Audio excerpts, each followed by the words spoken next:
Hello, Christian sisters. Sister Debbie from don'tperish.com.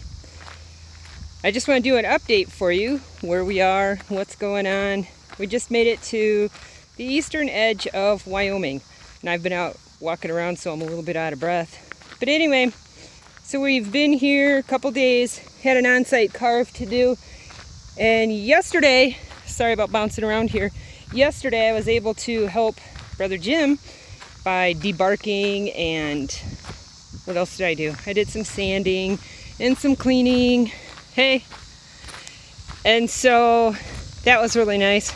Got to help him with that, and then today we had to finish up, and it was mostly carving with Brother Jim doing that. So I was in the van doing paperwork and scheduling our route coming up and all kinds of that stuff. But anyway, while I was in there, hang on, I'll show you. Here's our campsite. I'll just stop for a minute and tell you that normally, I think I've said we camp at Walmarts and stuff, but out here, it's kind of like in the boonies, and there are no Walmarts where we needed to go. So I find these little city parks and stuff. So this one's free. We get to just pull up and camp, and they got water, and we just run our generator if we need to charge our media and stuff. And I think, I'll show you, Brother Jim's sitting at the table there. He won't mind if I walk on over. There he is.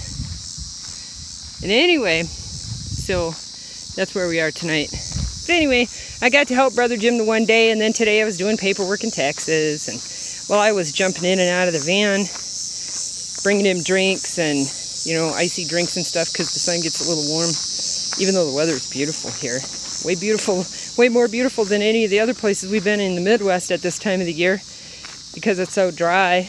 But I was bringing him coffee, and then I gave it to him and a snack, and I came back in the van, and it just kind of hit me. I was like, wow, I'm so grateful to be a helper, and I'm content in that role. And it took a while for me to get to that point. I mean, in my mind and in my spirit, I wanted to be there, but my flesh rebelled, you know, for years in the beginning. But over time, you become thankful and content, and you appreciate the role that God has given us women.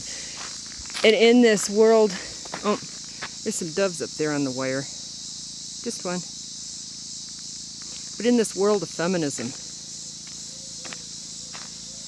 and growing darker and darker, it's so rare to see a godly woman, content, quiet-spirited, shamefaced, just simply willing to live for the Lord and be a helper. That's pretty rare. And I know there's some of you out there doing that, fulfilling it obediently. And I know there's some sisters out there who are still struggling in that area. So I'm just here to encourage you to seek the Lord. Ask and you shall receive. He will give you that contentment in being a helper. And He'll give you that peace to where you can sit and wait while your husband is doing something and he needs your help here and there. Just a nice, simple, quiet, godly life lived for the Lord.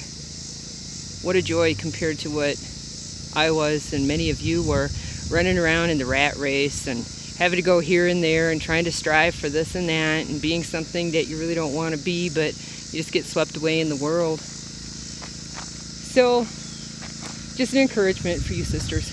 Keep striving and pressing on, and the Lord will grant that to you. Simple, content peace in your heart to be a helper.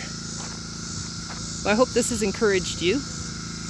And I'll tell you something. I love these wide open skies out here. I can't wait for the sunset. I might put a little attachment at the end of this for you. Have a joyous evening, sisters. May God be praised.